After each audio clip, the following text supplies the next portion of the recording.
আজি অন্য এটা ভিডিঅ'লৈ তোমালোকক স্বাগতম জনাও। আজি তোমালোকৰ আগত আলোচনা কৰিম বিএ সেকেন্ড সেমৰ হিষ্টৰীৰ চেপ্টাৰ 4ৰ অতিসম প্ৰশ্ন উত্তৰ তোমালোকক দেখুৱাম।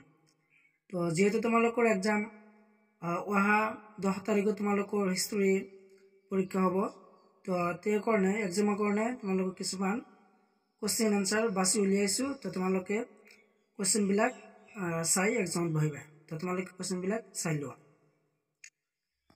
তো তোমালোকে ফাৰ্স্ট কোৱেশ্চনটো চাবা যে মডেলত আছে, তোমালোকৰ পেজ নাম্বাৰ 120 পিছত আছে অতিসম প্ৰশ্ন উত্তৰ। আৰু ফাৰ্স্ট কোৱেশ্চনটো হ'ল যে আকবৰৰ ক'ত জন্ম হৈছিল। অত্যন্ত গুৰুত্বপূৰ্ণ কোৱেশ্চন। এই কোৱেশ্চনটো অত্যন্ত গুৰুত্বপূৰ্ণ, ইম্পৰ্টেন্ট হয়।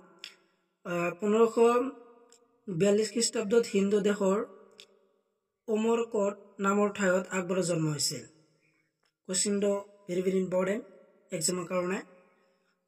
আৰু দ্বিতীয় কোৱেশ্চনটো হ'ল যে হালদিঘাটৰ যুদ্ধ কাৰ কাৰ মাজত হৈছিল, কাৰ কাৰ মাজত সংঘটিত হৈছিল। তো মেৱাৰৰ মহাৰাণা প্ৰতাপ সিংহ আৰু আকবৰৰ মোগল সেনাবাহিনীৰ মাজত হৈছিল হালদিঘাটৰ যুদ্ধ।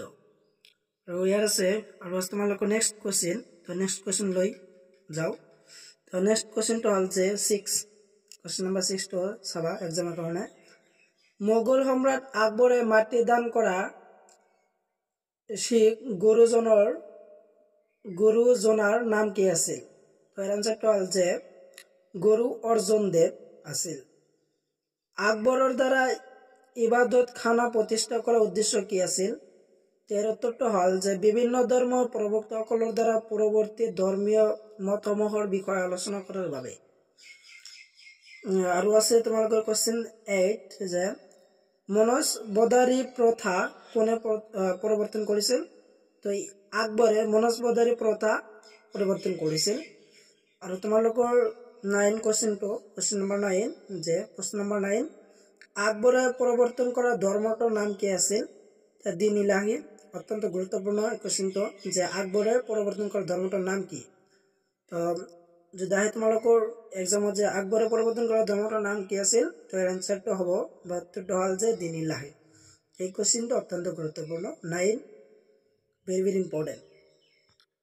আৰু আছে তোমালোকৰ 10 প্ৰশ্ন নম্বৰ 10 যে আকবৰৰ ৰাজসভাত থকা 3জন বিখ্যাত লোক কোন আছিল। তো উত্তৰটো হ'ল যে সংগীত তানহেন, ৰজা বীৰবল আৰু আবুল ফজল আকবৰৰ ৰাজসভাত থকা 3জন বিখ্যাত লোক।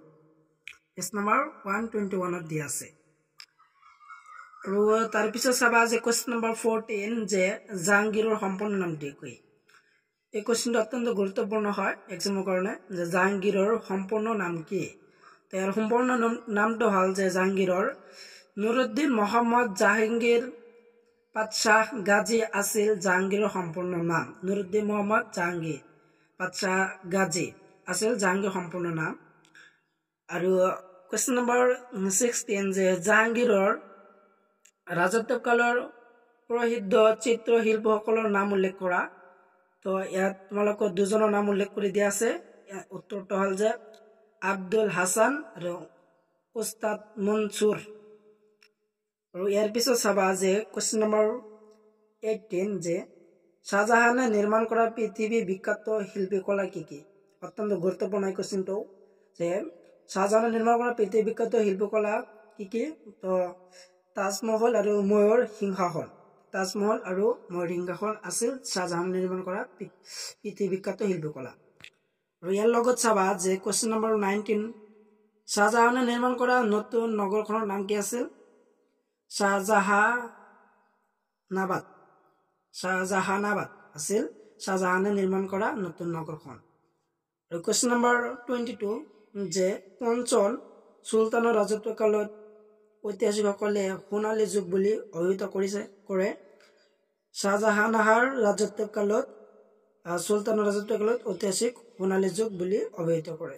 অত্যন্ত গুৰুত্বপূৰ্ণ কোৱেশ্চন বিলাক তোমালোকে চাই ল'বা এক্সামৰ কাৰণে। যিহেতু তোমালোকৰ সন্মুখত এক্সাম 10 তাৰিখৰ পৰা এক্সাম, তোমালোকৰ হিষ্ট্ৰী 10 তাৰিখত আৰু তোমালোকৰ এক্সাম আৰম্ভ হ'ব 7 তাৰিখৰ পৰা। আৰু তোমালোকৰ নেক্সট কোৱেশ্চন বিলাক তোমালোকে চাই লোৱা। আৰু তাৰ পিছত চাবা যে কোৱেশ্চন নম্বৰ 23 টো চাবা যে সম্ৰাট শাহজাহানৰ চাৰি পুত্ৰ কোন কোন আছিল তো চাৰি পুত্ৰ আছিল যে দাৰা জুজা ঔৰংজেব আৰু মুৰাদ আৰু ইয়াৰ লগত চাবা যে কোৱেশ্চন নম্বৰ 24 যে সিংহাসনত উঠি ঔৰংজেবে কি বিশেষ উপাধি লৈছিল তো আলমগীৰ পাতশাহ গাজী উপাধি লৈছিল সিংহাসনত উঠি ঔৰংজেবে আৰু তাৰ পিছত আছে কোৱেশ্চন নম্বৰ 25 যে ঔৰংজেবে কিমান বছৰ ৰাজত্ব কৰিছিল তো ইয়াৰ আনসাৰ হ'ল যে 50 বছৰ ঔৰংজেবে ৰাজত্ব কৰিছিল আৰু কোৱেশ্চন নম্বৰ 26 যে শিখ গুৰু তেগ বাহাদুৰক কোনে হত্যা কৰিছিল অত্যন্ত গুৰুত্বপূৰ্ণ কোৱেশ্চন যে শিখ গুৰু তেগ বাহাদুৰক কোনে হত্যা কৰিছিল সম্ৰাট ঔৰংজেবে শিখ গুৰু তেগ বাহাদুৰক হত্যা কৰিছিল আৰু আছে কোৱেশ্চন নম্বৰ 27 যে শিখসকলৰ 10জন গুৰু কোন আছিল তো ইয়াৰ উত্তৰটো হ'ল যে গুৰু গোবিন্দ সিংহ আছিল শিখ গুৰুসকলৰ 10জন গুৰু শিখ গুৰুসকলৰ আৰু 28 কোৱেশ্চন নম্বৰ যে মীৰ জুমলা কোন আছিল অত্যন্ত গুৰুত্বপূৰ্ণ কোৱেশ্চন এইটো যে মীৰ জুমলা কোন আছিল মীৰ জুমলা বংগদেশৰ শাসনকৰ্তা আছিল যে মীৰ জুমলা কোন আছিল যদি আহে তেনেহ'লে তোমালোকে লিখি দিব লাগিব যে মীৰ জুমলা বংগদেশৰ শাসনকৰ্তা আছিল ইয়াৰ লগত চাবা যে কোৱেশ্চন নম্বৰ 31 যে ঔৰংজেবৰ ৰাজত্বকালত দক্ষিণাত্যত কিমানটা সুবা আছিল 21টা আছিল সুবা আৰু ইয়াৰ লগত আছে যে 36 কোৱেশ্চন নম্বৰ যে মোগল যুগত ৰাজহ বিভাগৰ মুখ্য বিষয়জনক কি নামেৰে জনা গৈছিল ৰাজহ বিভাগৰ মুখ্য লোকজনক দেৱান বুলি কোৱা হৈছিল আৰু আছে তোমালোকৰ তো নেক্সট লৈ যাও তোমালোকৰ হেকৰ কোৱেশ্চন হল আজিৰ ভিডিঅ'ৰ হেকৰ কোৱেশ্চন যে